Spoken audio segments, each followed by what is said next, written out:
Le wabi-sabi est une notion dont la traduction est particulièrement délicate. C'est à la fois une vision du monde, une esthétique, un art de vivre. Originellement, wabi fait référence au sentiment de solitude qui accompagne la vie en pleine nature et à la paradoxale beauté de l'imperfection comme une tasse réparée alors grâce à l'art du kintsugi. Selon le contexte, sabi peut signifier fané, épuré, rafraîchi ou, le plus souvent, évoquer la beauté de l'âge, la couleur du bois qui change, le charme de la rouille, la fatigue d'une rose séchant délicatement au soleil. Il est peut-être plus simple d'esquisser le wabi-sabi par effet de contraste.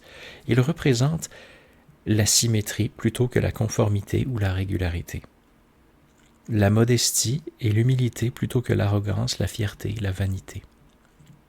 La croissance plutôt que l'inertie, un étiolement naturel plutôt qu'industriel ou synthétique. La lenteur plutôt que la rapidité, la frugalité plutôt que la voracité.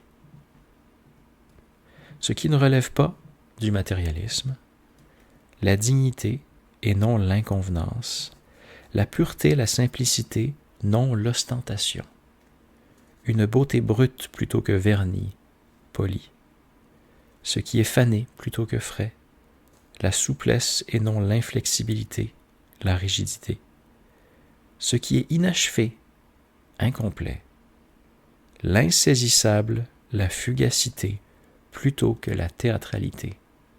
Pour moi, dit l'auteur, wabi-sabi, c'est être à l'intérieur quand il pleut dehors, les rides de sourire sur un visage ou être agréablement rassasié après un déjeuner simple. Nous raconte-t-on dans L'art de vivre à la japonaise de Erin Nimi Longhurst.